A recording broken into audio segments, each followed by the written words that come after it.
चलें, स्टार्ट है। आवाज़ आ रही है? आवाज़ को चेक करते रहना आपने, ठीक है जी। चलें, ठीक हो गया। ये अभी मेरे पास ही है, ज़रूरत पड़ी तो इस्तेमाल होगी। जज़ाकल्लाह जी। बच्चों बिस्मिल्लाह पढ़ लें, दुरूशी पढ़ लें, फिर हम आगाज़ करते हैं जी। बिस्मिल्लाहिर्रहमानिर्रहीम। अल्लाहुम्मा सल्लि अला मुहम्मदिन व अला आलि मुहम्मदिन कमा सल्लैता अला इब्राहीम व अला आलि इब्राहीम इन्नका हमीदुम मजीद। अल्लाहुम्मा बारिक अला मुहम्मदिन व अला आलि मुहम्मदिन कमा बारकता अला इब्राहीम व अला आलि इब्राहीम इन्नका हमीदुम मजीद। रब्बि इश्रह ली सदरी व यस्सिर ली अमरी वहलुल उक़दतम मिन लिसानी यफ़क़हू क़ौली। रब्बि ज़िदनी इल्मा रब्बि यस्सिर व ला तुअस्सिर व तम्मिम बिल खैर। अल्लाहुम्मा इन्नी अस्सलुका इल्मन नाफ़िअन व अमलन मुतक़ब्बलन व रिज़्क़न तय्यिबा। कल हमने बातें की थी थोड़ी सी कोर्स आउटलाइन से रिलेटेड, थोड़ी बहुत की थी क्या नहीं की थी? शायद नहीं की थी। जी सर, ये थोड़ा सा हल्का फुल्का सा ना काम नहीं कर रहा था उस वक्त, अब कर रहा है, तो आपको ज़हमत देते रहेंगे इंशाल्लाह। जज़ाकल्लाह। इसका है, आए इधर आए, इधर आए। ये कैसे फुल स्क्रीन कैसे जाएगा, ये आउट का कैसे होगा, पता है कुछ आपको? या इसके ऊपर तजर्बे करने पड़ेंगे? ये और F11 के ज़रिए चलें, ठीक हो गया, डन हो गया। ITA पढ़ा हुआ है ना आप लोगों ने? कुछ एग्जाम्ट वाले भी हैं ना माशाल्लाह से। तो हमारे पास 3 ग्रेड हैं जो हमने पढ़ने हैं, ग्रेड A, B और C। ग्रेड A के अंदर कुछ और बातें हैं, B में कुछ और बातें हैं, C में कुछ और बातें हैं। ये जो सबसे स्मॉलर ग्रेड होता है, ये मिनिमम मार्क्स लिखे हुए हैं।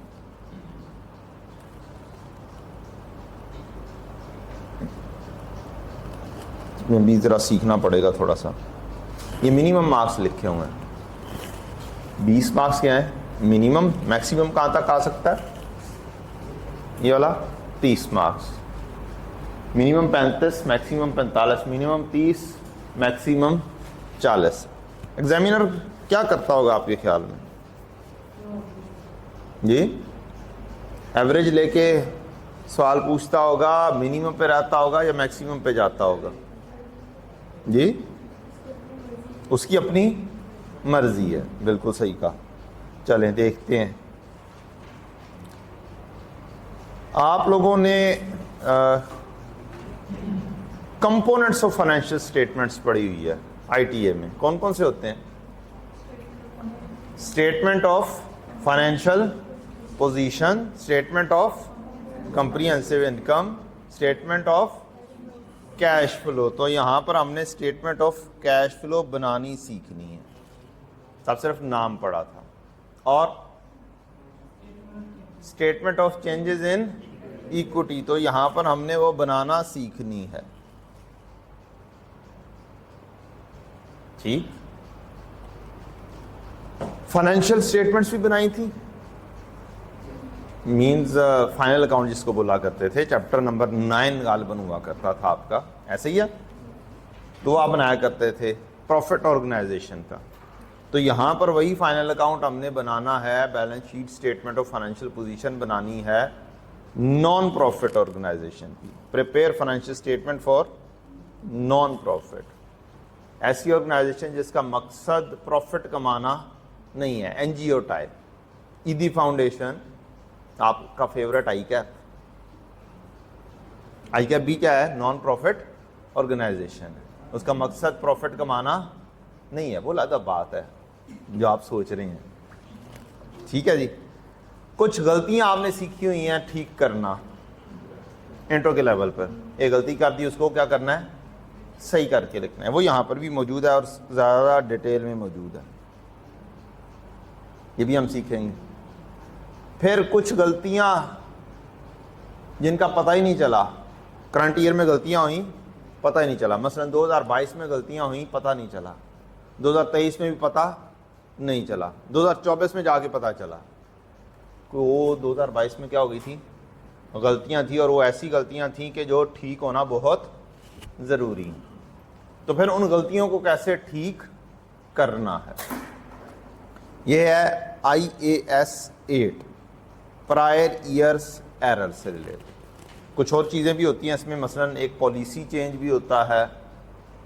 एक FAR 1 लेवल पर आपने IAS 16 में एस्टीमेट चेंज पड़ा हुआ है, लाइफ चेंज हो गई, स्ट्रेट लाइन से रिड्यूसिंग बैलेंस मेथड पे चले गए, रिड्यूसिंग बैलेंस से स्ट्रेट लाइन पर आ गए, ये एस्टीमेट चेंज था। तो एस्टीमेट चेंज भी अगर हो तो वो किस स्टैंडर्ड के तहत आ रहा है, वो IAS 8 के तहत ज़्यादातर आ रहा है, और उसके नोट्स क्या बनने हैं वो यहाँ पर आप पढ़ेंगे। मीन्स कुछ बातें आपने पहले से पढ़ रखी हैं जो हमने पढ़नी है, पहले नाम पढ़े हुए, अब उसको सही तरीके से डिटेल में पढ़ना है कि बनाना कैसे है। ये हो गई हमारी पहला ग्रेड। इसमें अंदर ये 4-5 टॉपिक है। ये आखिरी जो इतनी लंबी बात लिखी है ये भी स्टेटमेंट ऑफ कैश फ्लो से रिलेट करती है, उसी चैप्टर का हिस्सा है। फिर आता है हमारा एक और ग्रेड, ग्रेड बी, जो कि सबसे स्मॉलर ग्रेड है और सबसे इजीली प्रेडिक्टेबल है। 20 मार्क्स कम से कम आने हैं। सोचकर बताएं कौन कौन सा टॉपिक पूछेगा। 3 टॉपिक हैं। नॉर्मली एक सवाल जो हैवी किस्म का पूछता है वो 15-16 मार्क्स का पूछता है। एवरेज कितनी होती है 20 और 30 की?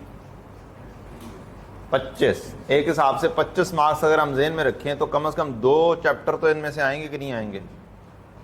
बोले वो कंफर्म आएंगे। बहुत रेयर होगा कि वो एक ही टॉपिक चूज करे, 20 के 20 मार्क्स मिनिमम उसमें से ही पूछ ले। ये जरूर कह सकता है कि 16-17 मार्क्स का एक सवाल कर दे दे, और नहीं उसने दूसरे टेस्ट करना तो दूसरे में से 2-3 MCQs दे दे, ठीक, लेकिन मिनिमम 2 उसने पूछने ही है। और जो 2 ज़्यादा इंपॉर्टेंट हैं वो है एक रेशियो एनालिसिस, एक है IAS 33। क्या है अभी कुछ पता नहीं चलना। जहाँ पर पता चल सकता था वो मैंने पुराने रेफरेंसेस हल्के हल्के से दे दिए कि ये चीज़ें आपने पढ़ी हुई हैं और अब हमने ये वाली कहानी करनी। तो ये जब हम बहुत सारी चीज़ें सीख लेंगे तब हमें ये जाकर आएगी, तब हम ये कर सकेंगे। तीसरी चीज़ ग्रेड सी, IAS 16 पढ़ा हुआ है जी, थोड़ा बहुत। प्रॉपर्टी प्लांट एंड एसेट का खरीदना, फिक्स एसेट का खरीदना। वैसे होते कौन कौन से हैं? What are the classes of fix asset? जी, फिक्स एसेट में क्लासेस ऑफ फिक्स एसेट क्या है? वो एसेट्स की बाइफर्केशन, नॉन करंट एसेट्स और करंट एसेट। उसके बाद नॉन करंट एसेट में आती है प्रॉपर्टी प्लांट एंड इक्विपमेंट, या फिर जिसका दूसरा नाम है फिक्स्ड एसेट्स। फिक्स एसेट्स या प्रॉपर्टी प्लांट एंड इक्विपमेंट की क्लासेस क्या है? Tangible, intangible? हाँ, कोई बात नहीं, परेशान नहीं होना, साथ देंगे तो बात बनेगी ना। कुछ चीजें भूली हुई हैं वो थोड़ी सी याद आ जाएंगी। Land, building, plant and machinery, office equipment, furniture and fixtures, vehicles, ये हैं क्लासेस ऑफ फिक्स्ड एसेट्स। थोड़ी सी याद आ गई बातें? ठीक है। अब आपने प्रॉपर्टी प्लांट एंड इक्विपमेंट पढ़ा हुआ है, उसके अंदर आपने डेप्रिसिएशन की कैलकुलेशन की है या फिर चेंज इन एस्टीमेट की। कितने दिन में किया था IAS 16?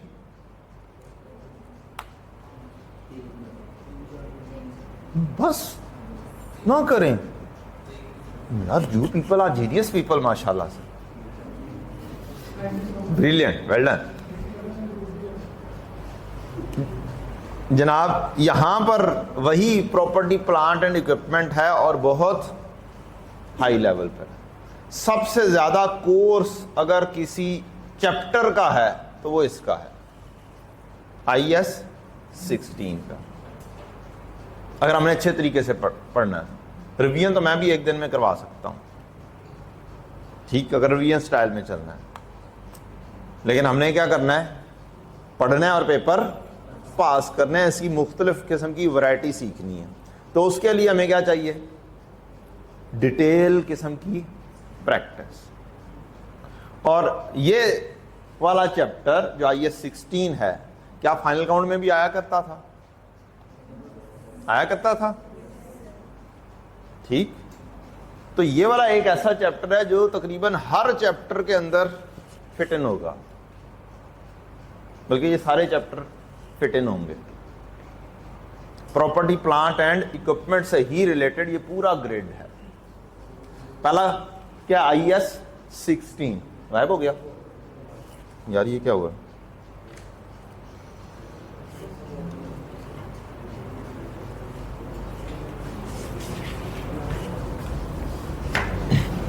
आ गया। इसके ऊपर बच्चों तकरीबन हमारे 15 से 17 दिन जो हैं, बल्कि 20 दिन तक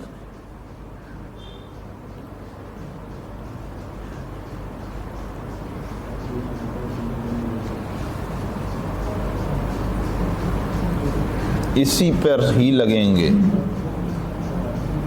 माइंड मैप करवा रहा हूं कि परेशान ना हो जाना यार, ये क्या मसला है इसको।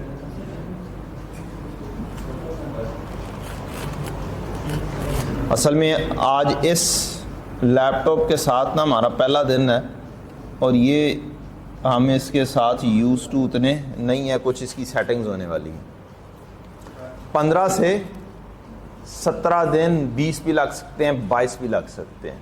इट डिपेंड्स कि how speedily you pick the topic. IAS 40 है, 5 एक दिन का। इम्पेयरमेंट है, ये भी 5 दिन का। 20 है, 4 दिन का। बोरिंग कॉस्ट भी 5 दिन का। ये इस तरीके से चलता है। सारे का सारा जितने भी स्टैंडर्ड्स हैं ये IAS 16, IAS आगे कौन सा लिखा हुआ जी? पढ़ा जा रहा है या नहीं पढ़ा जा रहा जी? कोई बात नहीं, अब तो पढ़ा जा रहा है ना, मजीद ज़्यादा बेहतर। 16, 40, 36, 20, 23 ये सारे के सारे standard property plant and equipment से रिलेट करते हैं, ठीक। ये इन्वेस्टमेंट प्रॉपर्टी होती है लैंड एंड बिल्डिंग ओनली। क्या होती है जी? यार लिखने भी दे हमें।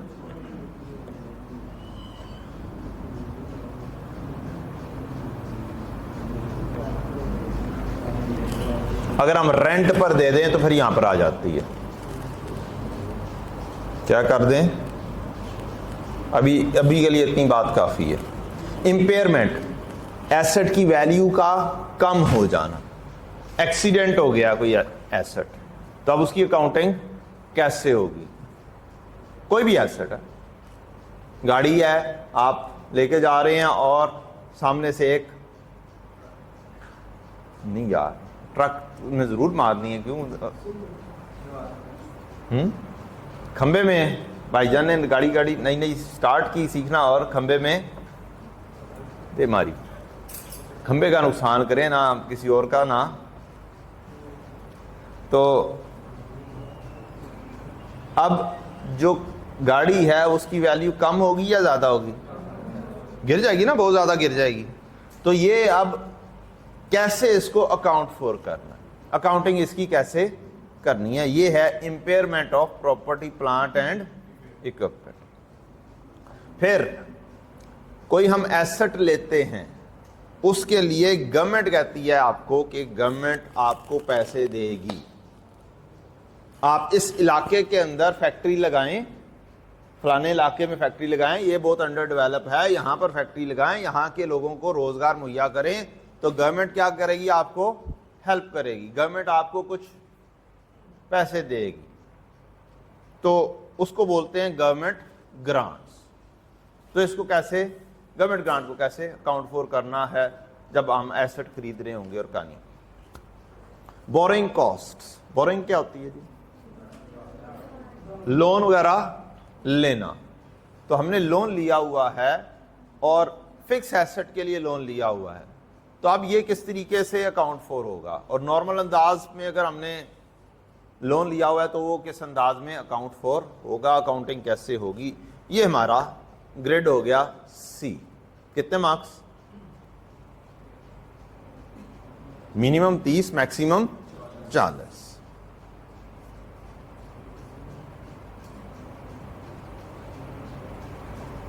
अब एक छोटी सी बात और, ये बाद में आपको समझ लगेगी, अभी संभाल के रख लीजिएगा। मैं हल्की सी डिस्कशन अभी कर देता हूं ताकि बिल्कुल स्टार्ट में चंद बातें आपको पता हों। मुख्तलिफ चैप्टर्स मिक्स हो जाएंगे। क्या हो जाएंगे? जब आपने प्रॉपर्टी प्लांट एंड इक्विपमेंट से रिलेटेड IAS 16 भी पढ़ लिया, गवर्नमेंट ग्रांट्स भी पढ़ ली, इन्वेस्टमेंट प्रॉपर्टी जो लैंड एंड बिल्डिंग है वो भी पढ़ ली, ये सारे चैप्टर पढ़ लिए, तो क्या इन सबको एग्जामिनर मिक्स कर सकता है? सारे एक ही चीज़ से रिलेट करते हैं। अगली बात मैंने की, ये वाले सारे स्टैंडर्ड्स हर जगह पर क्या हो सकते हैं? फिट इन हो सकते हैं। फाइनल अकाउंट वाले साल में भी फिट इन हो जाते हैं ना, सारे चैप्टर फिट इन हो जाते थे ना। तो इसका मतलब है जब फाइनल अकाउंट पढ़ते थे तो वहां पर सारे चैप्टर्स का नॉलेज होना जरूरी था कि नहीं था? तो इसी तरीके से मिक्सिंग होके भी आपको इन सारे स्टैंडर्ड का सवाल मिल सकता है। ठीक, statement of changes in equity है और एक IAS 8 पिछले सालों का एरर, ये अक्सर मिक्स हो जाता है। ये 2-3 स्टैंडर्ड भी आपस में मिक्स हो सकते हैं। जैसे फाइनल अकाउंट था, सारे चैप्टर्स को जम करता था, इसी तरीके से जो statement of changes in equity है या स्टेटमेंट ऑफ कैश फ्लो है, ये भी बहुत सारे चैप्टर्स को क्या करेगी? जम करेगी। कैश फ्लो खास तौर पे सारे चैप्टर्स को जम कर सकती है। इसी तरह से फाइनल अकाउंट है, नॉन प्रॉफिट का हो या प्रॉफिट ऑर्गेनाइजेशन हो, वो भी सारे चैप्टर्स को क्या करता है? तो पहले कौन सा पढ़ना हुआ? फाइनल अकाउंट शुरू करवा दूं डायरेक्टली, या पहले बेस बनाई जाए, IAS 16 ये वो सारी चीजें पढ़ी जाएं? पहले क्या बननी चाहिए? बेस बननी चाहिए। लिहाजा हम बिल्कुल भी ऐसा काम नहीं करेंगे कि हमें ये चीज आती ना और हम पहुंच जाएं कैश फ्लो पर। पहले क्या बनेगी हमारी? बेस। बेस को स्ट्रॉन्ग करेंगे, एक चीज आती होगी, दूसरे चैप्टर में जाके कोई मुश्किल पेश नहीं आएगी इंशाल्लाह। डन? चलें, करेक्शन ऑफ एरर का चैप्टर पढ़ा था आपने। करेक्शन ऑफ क्या चैप्टर नहीं पढ़ा था, फाइनल अकाउंट के अंदर ही गलतियां ठीक करते थे, ऐसे ही है। एक गलती हो गई है, उसको एक्रूअल में गलती हो गई, नहीं लिखी तो रिकॉर्ड कर दो। कोई चीज गलत लिख दिया तो उसको रिवर्स करके ठीक करके रिकॉर्ड कर दो। BRS भी पढ़ी थी, उसके अंदर भी कुछ कुछ गलतियां थी और ठीक किया करते थे। बैंक से रिलेटेड वो पहले दिन ही आ गई थी स्टार्ट में, या पहले बेस सारी बनी थी। तो करेक्शन ऑफ एरर में भी सारे चैप्टर्स की करेक्शन ऑफ एरर है। ज्यादातर जो इंट्रोडक्शन टू काउंटिंग आप पढ़ते रहे हैं उससे ज्यादातर अभी सवाल दे रहा है, लेकिन स्टिल IAS 20 में से, IAS 16 में से किसी में से भी गलती को वो ठीक करवा सकता है। चलें, अब आपका ये है पास पेपर का थोड़ा सा एनालिसिस। जस्ट आपने एक चीज एनालाइज करनी है कि कौन से ग्रेड में से सवाल कितने मार्क्स से पूछ रहा है, और कुछ नहीं एनालाइज करवाना मैंने। ग्रेड C था, फिर हमने पढ़ना शुरू कर देना, बस आज से पढ़ाई शुरू है। ग्रेड C कितने मार्क्स है जी? 30 से 40। नजर आ रहा है ना? 30 से 40, मिनिमम 30, मैक्सिमम 40। और ये ग्रेड C का टोटल लगा हुआ है। कहां पर रह रहा है ये? 35 मार्क्स, 40 मार्क्स, 34 मार्क्स, 34, 38। मीन्स ये कम से कम एवरेज के नजदीक जा रहा है। 30 से 40 मीन्स कम से कम एवरेज, या फिर मैक्सिमम के नजदीक जा रहा है, 38, 39।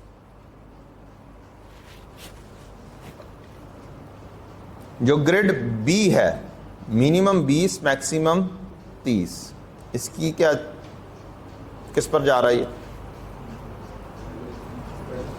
ये भी एवरेज या अबव एवरेज है। 24, 27, 26, 27 अबव एवरेज ही है। और जो ग्रेड ए है वो मिनिमम 35, मैक्सिमम 39।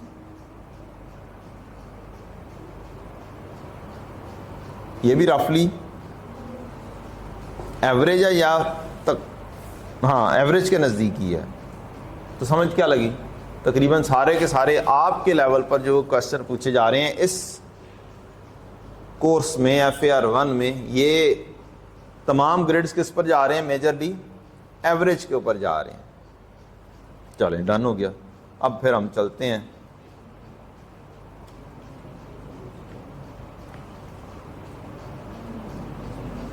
चलो आ जाओ भाई।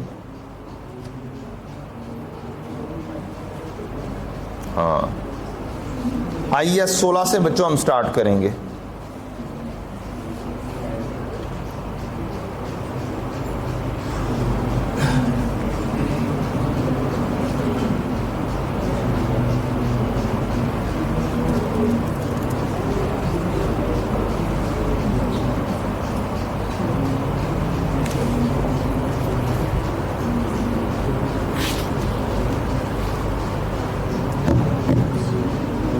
नजर आ रहा है जी क्वेश्चन? चलें, अब आपने ये सारा काम पढ़ा हुआ है। जस्ट हमारी ITE की क्या होने लगी है? थोड़ी सी रिवीजन होने लगी है, ताकि हम आगे सही तरीके से चल सकें। जिसने नहीं भी पढ़ा हुआ, कोई एग्जामिशन लेकर बैठा हुआ है, उसे भी थोड़ी सी रिवीजन हो जाए। और हमने भी 4 महीने हो गए हैं, किसी को 3 महीने हो गए हैं पास किए हुए, तो उसे भी क्या हो गया हुआ है? थोड़ा सा भूल गया हुआ है। तो अब हमने क्या करना है? भूले हुए सबक को 1 से 2 दिन में रिवाइज करना है, कुछ इसमें नई चीज़ें भी सीखनी है, और फिर हमने अपनी डगर पर चल पड़ना है। पढ़ी हुई चीज़ में इससे आगे चला जाए तो ज़्यादा अच्छी बात है, तो थोड़ा थोड़ा सा चीज़ें आती होती हैं, कॉन्सेप्ट होता है। चलें जी, ABC limited purchase an asset on 1 March 2023, cost ₹2 lakh, useful life 5 years, economic life 12 साल। This asset can be disposed of for 1.5 lakh at current prices, and for 23,000 expected to be received after 5 years of life.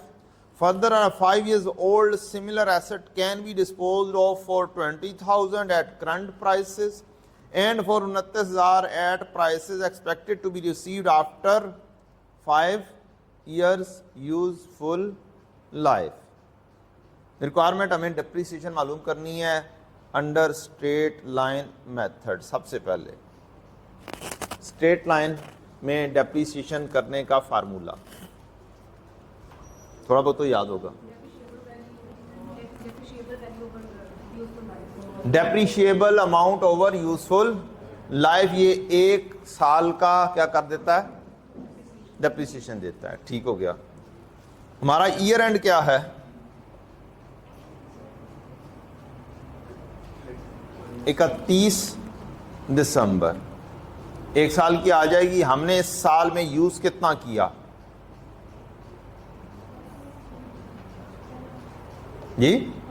10 months. हमने ये purchase किया था 1 मार्च 23 को, और year and है 31 दिसंबर। 31 दिसंबर 23 तक ये तकरीबन 10 महीने यूज हुआ है। चलें, अब दोबारा से मजीद फार्मूला लिखवा दें फिर मुझे, बाकी बच्चे भी, शायद मैं भूल गया हूँ। डेप्रिशिएबल अमाउंट क्या होता है? ओ वेल डन, वेल डन। तो डेप्रिसिएशन का फार्मूला हो गया फिर कॉस्ट माइनस रेजिडुअल वैल्यू, ये बन गई डेप्रिशिएबल अमाउंट ओवर, मैं एक लफ्ज साथ लिखने लगा हूँ, टोटल यूजफुल लाइफ। इन ईयर्स दिया हुआ जी, इन ईयर्स। मल्टीप्लाई बाय कुछ करेंगे या नहीं करेंगे? 10/12 ये वो इस तरीके से करेंगे। ठीक है, 10/12 क्यों कर रहे हैं? मंथ्स को ईयर्स में कन्वर्ट करने के लिए कि हमने ईयर कितना यूज किया। n/12, मैं मल्टीप्लाई बाय n/12 जस्ट लिख रहा हूं फिलहाल। ठीक, चले एक एक करके मुझे वैल्यूज बताते जाएं। हम 2023 की डेप्रीसिएशन मालूम करते हैं। कॉस्ट कितनी है? 2 लाख।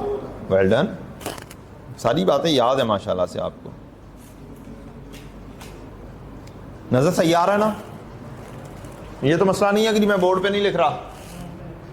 आपको इंशाल्लाह ये जो पढ़ाऊंगा इसका एज इट इज PDF बनाकर आपके ग्रुप की डिस्क्रिप्शन में एक ड्राइव का लिंक बन जाएगा और वो PDF आपके पास पहुंच जाएगा डेली बेसिस पर इंशाल्लाह। ठीक है,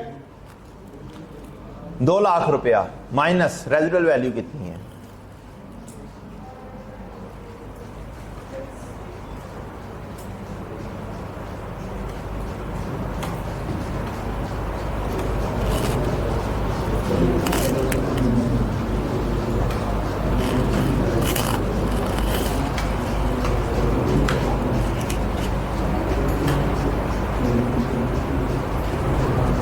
भैया आवाज आ रही है ना कैमरे में?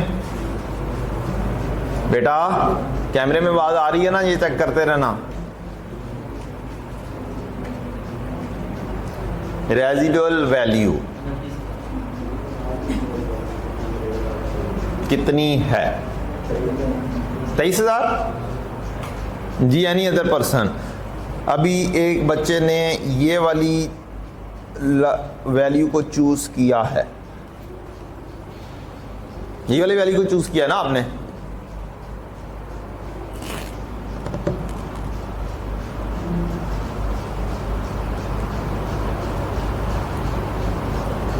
ये ITA का कॉन्सेप्ट है।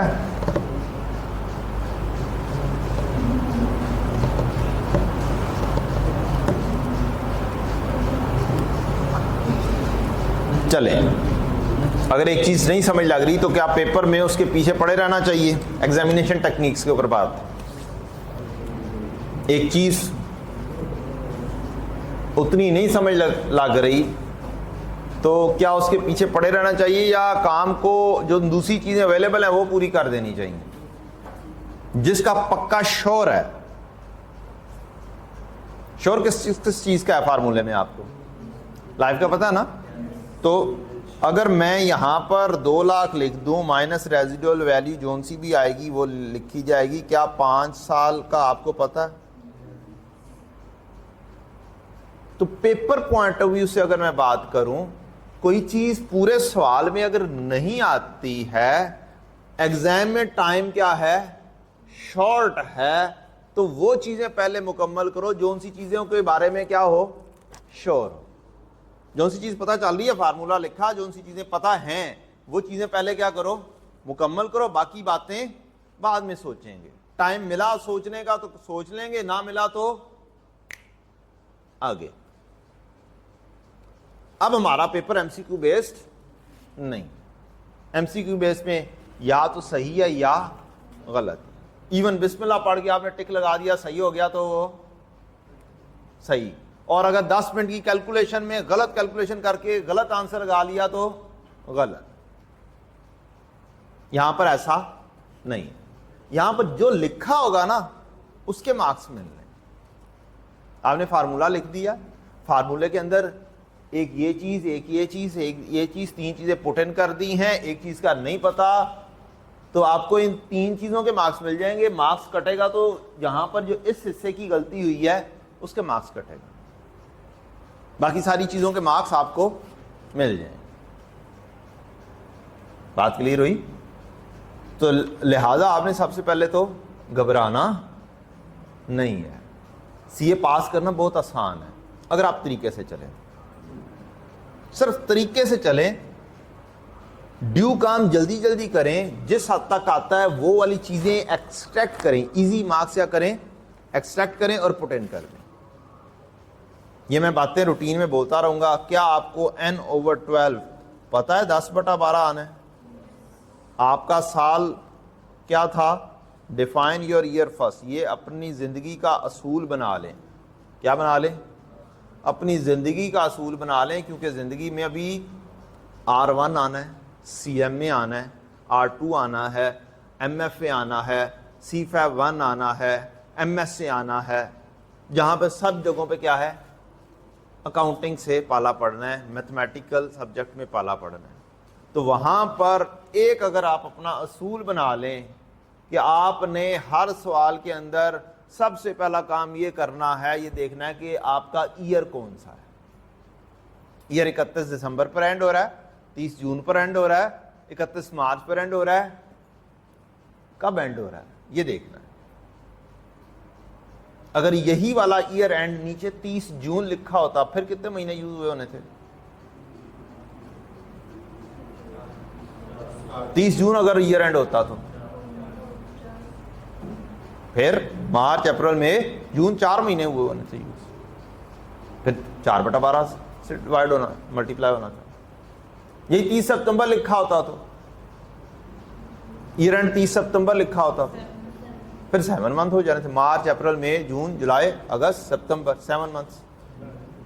तो ईयर चेंज होने से सारी की सारी कैलकुलेशन क्या हो जानी है, चेंज हो जानी। लिहाजा सबसे पहला असूल क्या है, अपना ईयर डिफाइन करें, फिर देख लें कब चीज़ आई है, 1 मार्च को आई है, अब मंथ्स गिन लें। इस चीज़ को क्या बोलते हैं, टाइमलाइन। क्या बोलते हैं, टाइमलाइन। ये बहुत काम की चीज़ होती है। चलें जी, अब रेजिडुअल वैल्यू के ऊपर आ जाते हैं, बहस करते हैं थोड़ी सी। बताइए। 1.5 लाख जी, दूसरी ऑप्शन आ गई 1.5 लाख। आहिस्ता आहिस्ता ये चारों पूरी हो जानी है जी। 29,000 है, मैंने कहा था ना आहिस्ता आहिस्ता सारी पूरी हो जानी है। ये तीसरा बच्चा आ गया 29,000, बाकी भी कोई बोल देवे।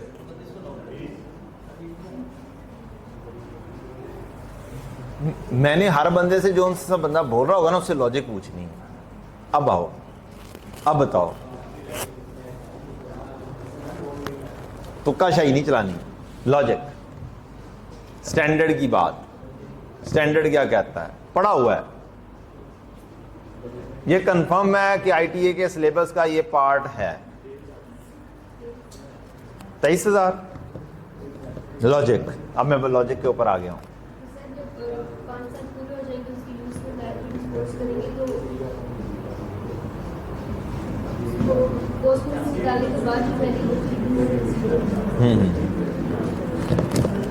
रेजिडुअल वैल्यू होती क्या है, पहले तो ये डिफाइन करना पड़ेगा।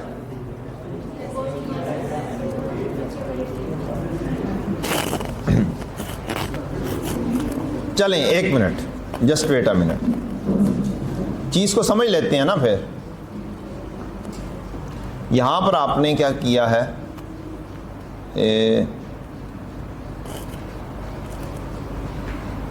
2 3 4 5, यहां पर आपने, ये है 1 मार्च 23, यहां पर आपने एक अदद गाड़ी परचेज की है। क्या किया,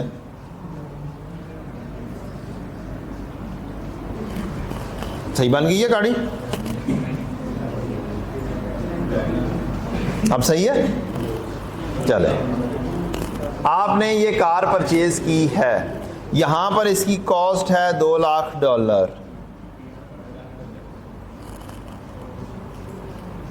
ठीक, अब आपने रेजिडुअल वैल्यू डिसाइड करनी है। इसके फ्यूचर में इसने डेप्रीशिएट होना है। क्या कॉस्ट आज की है जी, लाइफ आज डिटरमिन कर रहे हैं कि अगले 5 साल चलाएंगे, तो बाय लॉजिक यहां पर रेजिडुअल वैल्यू भी आज की वैल्यू आनी चाहिए है। ठीक, पहली चीज। अब आज की वैल्यू पता करनी है, क्या यही वाली गाड़ी आज इतनी बेचने लगे? क्या ऐसा हो सकता है कि हम सेम मॉडल की मार्केट से गाड़ी देखें जिसका हमारा इरादा जैसा है चलाने का, वैसी चली हुई मार्केट से मिल जाए? आपको पता है आपने एक गाड़ी ली है, आपको पता है आपने बड़े प्यार मोहब्बत से इसको रखना है 5 साल, ठीक। ऑन अदर हैंड दूसरी साइड पर इस बंदे ने ये गाड़ी परचेज की और इसने इसको रेंटे कार के तौर पर यूज करना शुरू कर देना है, जो मर्जी आए आकर ले जाए। जैसे अब बेहतर गाड़ी कौन सी होगी? पहले वाली बेहतर होगी ना, अच्छे तरीके से चली हुई। और क्या मार्केट में हर किस्म की गाड़ी अवेलेबल है या नहीं है? हर एक की मार्केट वैल्यू अवेलेबल है या नहीं है? तो स्टैंडर्ड ये कहता है कि आपने रेजिडुअल वैल्यू देखनी है जो गाड़ी इस जैसी ही 5 साल पहले परचेज हुई हो, उसकी आज मार्केट वैल्यू क्या है। अगर आज वो बेची जाएगी तो कितने की बिकेगी? एक जैसी उसी जैसी गाड़ी। तो उस लिहाज से अब पढ़कर बताएं कि जेन्युइन कॉन्सेप्ट, एक आम अंदाज में हम यही कहते हैं पढ़ाते हुए समझाने के लिए कि ये गाड़ी हमने ली 5 साल बाद कितने की बिक जाएगी। ये है आम अंदाज बताने का, और ज़हन में यही आम अंदाज ही सरायत कर जाता है। और ज़्यादा सवाल भी ऐसे होते हैं जिसके अंदर कोई ऐसी कहानियाँ लिखी नहीं होती, जस्ट रेजिडुअल वैल्यू बता दी होती है, या ये कह दिया होता 5 साल बाद ये इतने की बिक जाएगी। अब अगर इन्फॉर्मेशन ही एक सिंगल चीज़ हो तो फिर वही वाली इन्फॉर्मेशन चूज़ कर लेंगे ना, लेकिन अगर ज़्यादा इन्फॉर्मेशन दी हो तो फिर सही वाली चूज़ करना होगी। अब चूज़ करके बताएं कौन से वाली चीज़ बनती है। पक्का? अब 20,000 के ऊपर फिट इन हो रहे हैं, ये 20,000 है इसकी सही कॉन्सेप्ट इसका क्या है? ये वाला। A 5 years old similar asset can be disposed of for 20,000 at current prices। आज ये कितने में बिक जाएगी? डन? तो ये हो गया आपका कॉन्सेप्ट पुराना revise. Now I need an answer from you. कितना आया? 30,000। ये आपकी आ गई डेप्रीसिएशन ऑफ 2023।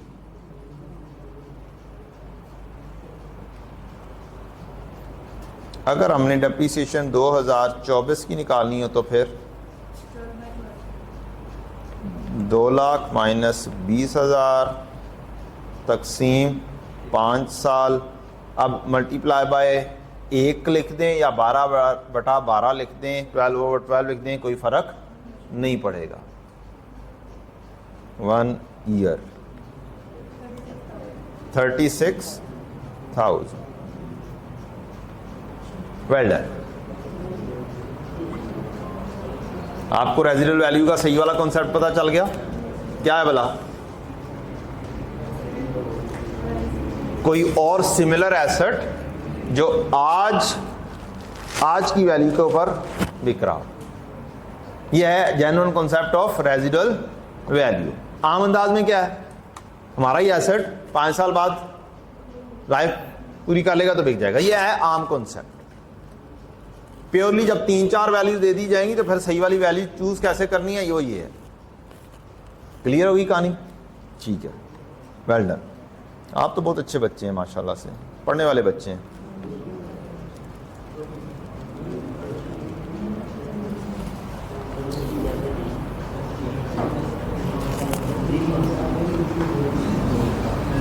आगे बढ़े जी।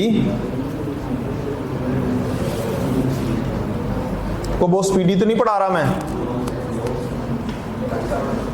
आसा पढ़ा रहा हूं, देखना आगे मेरी स्पीड क्या होती है। जनाब इज्जत माब, मुझे sum of year digit method पता है ना? सम ऑफ ईयर डिजिट भी मेथड होता है। उसका फार्मूला क्या है?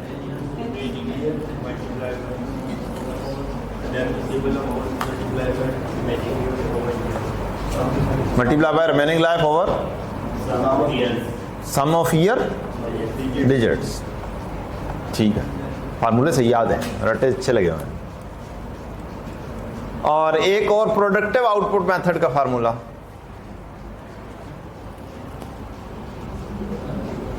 depreciable amount divided by units of production method, तो नाम ज़रा सा चेंज हो गया है, इससे परेशान नहीं होना। Units of production method, depreciable amount over units use multiply by usage. ठीक है, बिल्कुल सही, बिल्कुल सही याद है आपको। माशाल्लाह से ये क्लास बहुत अच्छी है, पढ़ने वाली लग रही है, चीज़ें याद आ रही हैं, जिनको नहीं भी आ रही उनको भी याद आ जाएंगी इंशाल्लाह। 3 फार्मूलाज हैं, उनको याद करने का कोई मसला नहीं है। एक ही सिमेट्री पर चलते हैं, एक स्ट्रेट लाइन। स्ट्रेट लाइन में आपने क्या किया, टोटल यूजफुल लाइफ लिया, किसमें मल्टीप्लाई बाय किससे किया, n/12 क्या है, ईयर यूज्ड।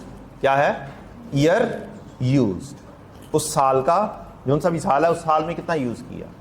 पहले साल में n/12 10 महीने यूज किया, 10/12 किया तो ईयर में कन्वर्ट हो गया।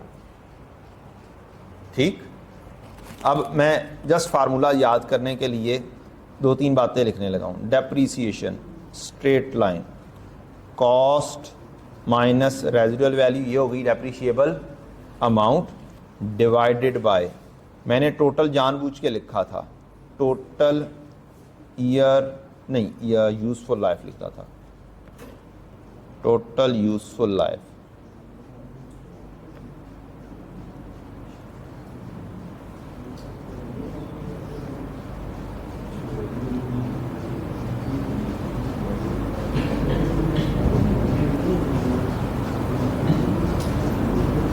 years multiply by respective year used। respective का मतलब क्या होता है भाई,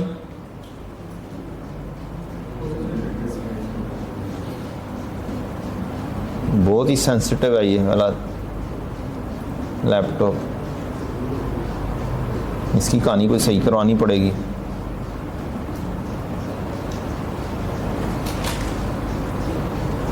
रिस्पेक्टिव ईयर यूज्ड, ये भी किस में आएगा, ईयर्स में। मैं इसको रिस्पेक्टिव ईयर की कहानी भी ख़त्म करता हूँ।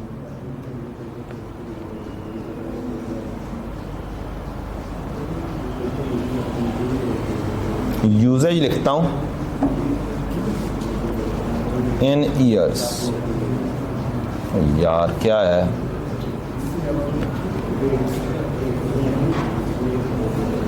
अब समझ लग रही है जी। टोटल यूजफुल लाइफ किस में होगी, ईयर्स में होगी। मल्टीप्लाई बाय क्या करना है, ईयर्स में करना है। ये है लाइक विद लाइक चलने का कॉन्सेप्ट। रट्टा लगाने की जरूरत नहीं पड़ेगी कि ये वाला फार्मूला है, ये वाला फार्मूला, ये वाला फार्मूला है। जब आप सम ऑफ ईयर डिजिट में जाते हैं, क्या करते हैं, सम ऑफ ईयर डिजिट में जाते हैं, तो फिर क्या होता है, ये टोटल यूजफुल लाइफ किस में चली जाती है, यूनिट्स में चली जाती है। और यूजेज, रिस्पेक्टिव यूजेज किस में चला जाता है, वो भी किस में चला जाता है, यूनिट्स में चला जाता है, और कोई फर्क नहीं। ठीक, और जब आप सम ऑफ ईयर डिजिट पर जाते हैं तो फिर यहां पर क्या आ जाते हैं, टोटल सारे सालों के डिजिट्स आ जाते हैं, और यूजेज में उस साल का क्या आ जाता है, डिजिट आ जाता है। जब हमने पीआरसी करनी थी तब हमने क्या करना था, रट्टा लगाना बहुत ज़रूरी था, और एमसीक्यूज में भी फार्मूला भी आ सकता था। ठीक, वहाँ पर ये यूजेज के साथ वाले में चीज़ें उस तरीके से नहीं लिखी हुई। अब आपने लिखना है, जस्ट आपने क्या करना है, परफॉर्म करना है। अब का सिनेरियो क्या हो चुका हुआ है, चेंज हो गया। अब सही डिटेल में कॉन्सेप्ट समझ भी सकते हैं और उसे पेपर में आराम से अप्लाई भी कर सकते हैं। अब आपने मुझे थोड़ी सी बात बतानी है, 5 साल में महीने कितने होते हैं, कितने हैं, 60। ठीक है, अगर लाइफ आपको मंथ्स में दी हो तो यूजेज किस में लिखोगे, लाइफ किस में है, मंथ्स में, तो यूजेज भी किस में होना चाहिए, मंथ्स में होना चाहिए। डन हो गया। यह लाइक विद लाइक का कॉन्सेप्ट। ऊपर आए ज़रा, सेम सवाल मंथ्स में परफॉर्म करें, क्या हो सकता है, कैसे करेंगे?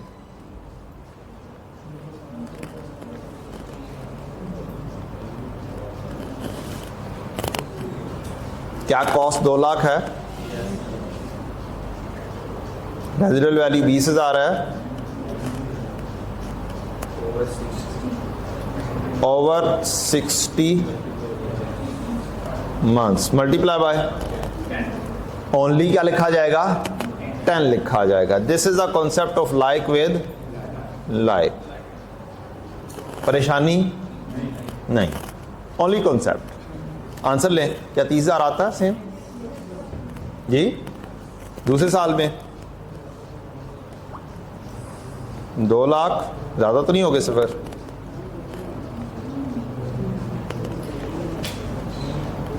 Minus divide by 60 month multiply by, क्या अब लिखना पड़ेगा? अब 12 लिखना पड़ेगा, क्योंकि अब लाइफ किस में है, मंथ्स में है, और उस साल में मंथ्स कितने बनते हैं वो लिखने हैं। आंसर क्या आया? अभी 36 आया, 36 आया। तो ये है concept like with like. Done? Revision होगी, थोड़ी सी मुश्किल तो नहीं है?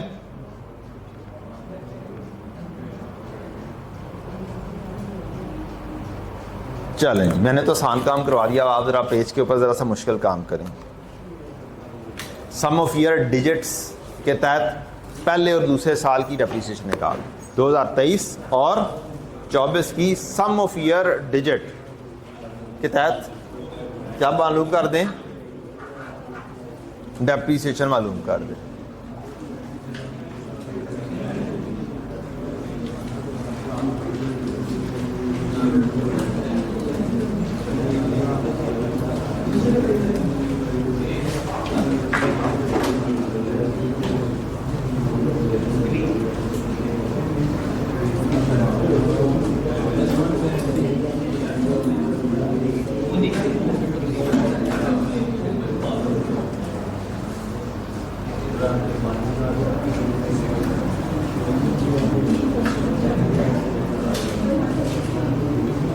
मैंने फार्मूला भी लिख दिया,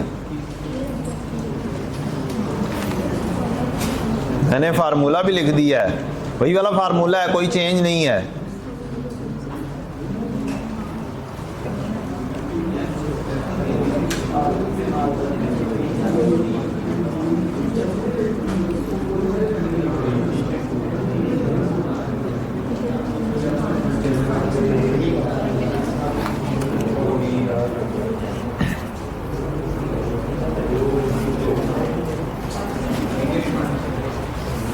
क्या आया जी आंसर? तो जी ਤੁਹਾਡਾ ਕਿੱਥੇ रजिस्टर वगैरह तो नाल वाले को यार उधार लै लो, वो पेंसिल भी उधार लैनी पैनी है लगता है। है चलो क्या बात है जी जनाब। स्टेटमेंट थोड़ी सी दिखा दूँ? ले जनाब, जनाब स्टेटमेंट दिखा देते हैं जी, सवाल दिखा देते हैं। ओए हो ज़्यादा स्पीड में चला गया।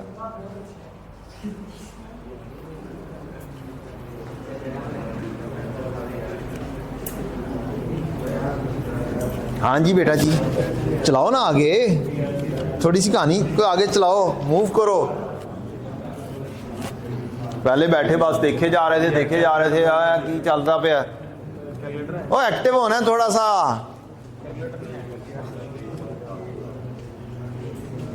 अकाउंटिंग पढ़ने आए हो, मोबाइल है आज यूज कर लो। कैलकुलेटर खराब हो गया। हाँ जी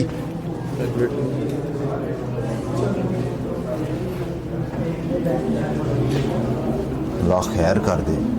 सम ऑफ ईयर डिजिट, अल्लाह खैर।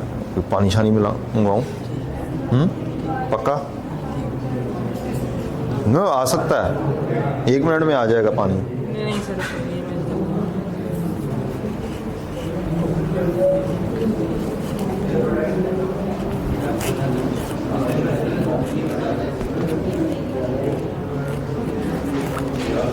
डिजिट्स निकालना भूल गए हुए हैं।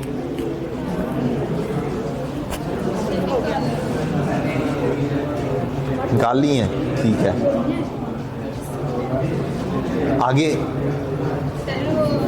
रिस्पेक्टिव ईयर का डिजिट, मैंने तो कहा था मैंने आसान काम करवाया, मुश्किल काम आप लोगों को दे रहा हूँ। ये 4/15 क्यों किया?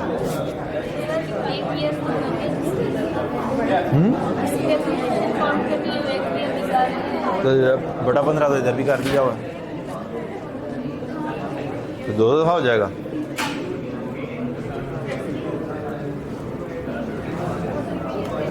यस, ऐसे ही है, ठीक है।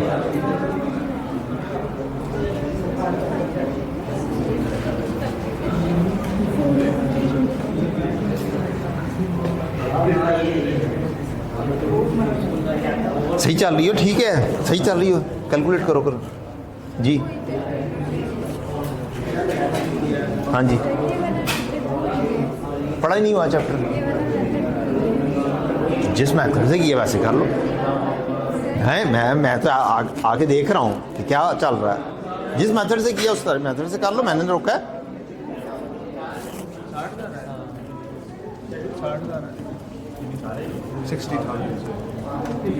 50,000 क्यों डिवाइड किया? सर वो मैं यूनिट्स वाला लगाया था। तो यूनिट्स तो मैंने लिखे ही नहीं हुए, पता नहीं किधर गए। ये किधर गया?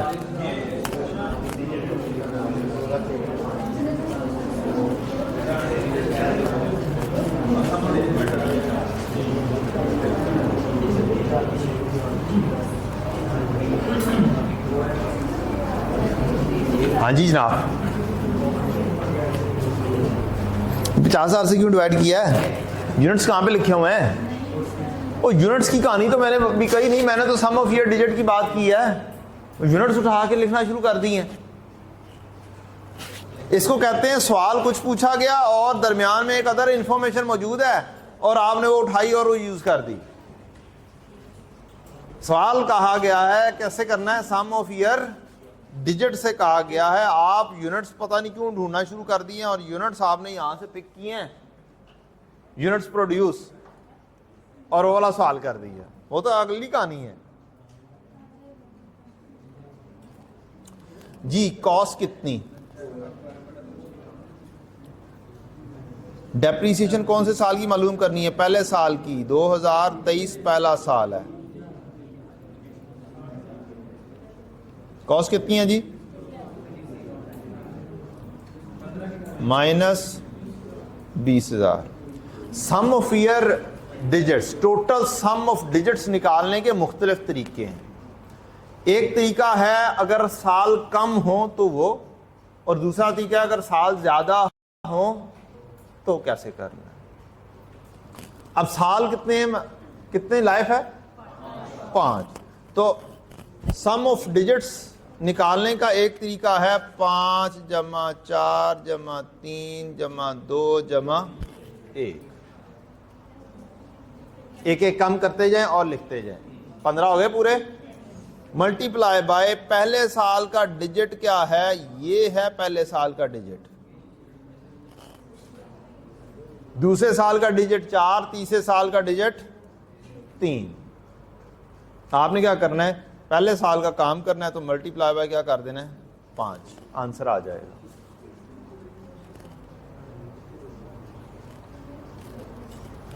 दूसरे साल का डेप्रीसिएशन 2024, 2 लाख -20,000 डिवाइडेड बाय, अब आपने 15 कैलकुलेट कर लिया हुआ है, 15 बेशक लिखते हैं, मल्टीप्लाई बाय दूसरे साल का डिजिट क्या है? 4। तीसरे साल का डिजिट 3, चौथे साल का डिजिट और 5वें साल का डिजिट 1। एक डिजिट की वैल्यू कितनी आती है? एक डिजिट की वैल्यू 12,000। आप एक डिजिट की वैल्यू भी मालूम करके वो भी एक दफा लिख सकते हैं अगर आपने ज्यादा साल निकालने हो तो। 12 लिख दिया, मल्टीप्लाई बाय 2, 12।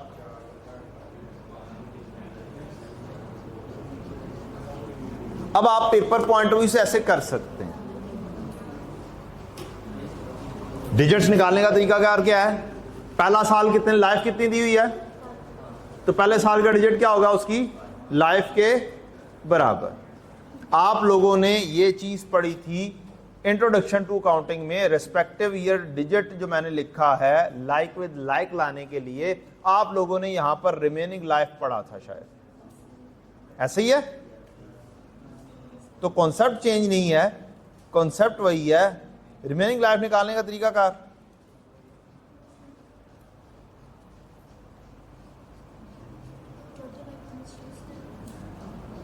मैं इसको R.L लिखने लगा हूं, total life minus life used.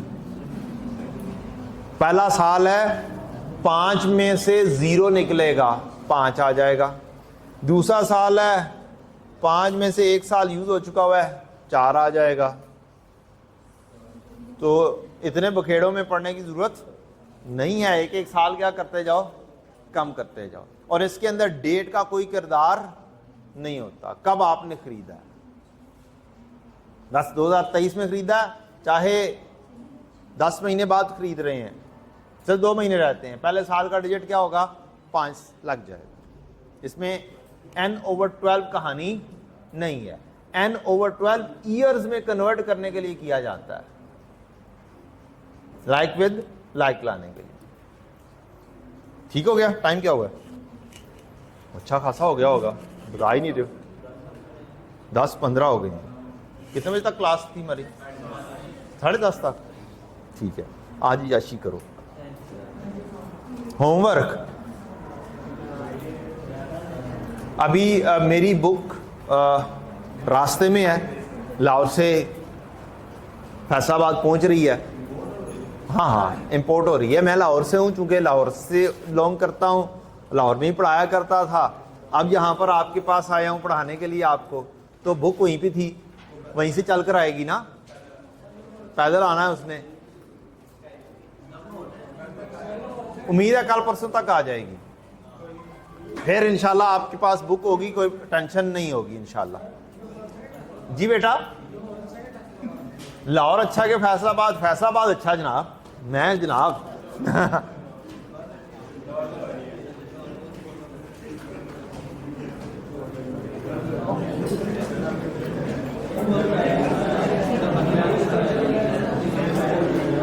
कैसे टीचर को फंसाने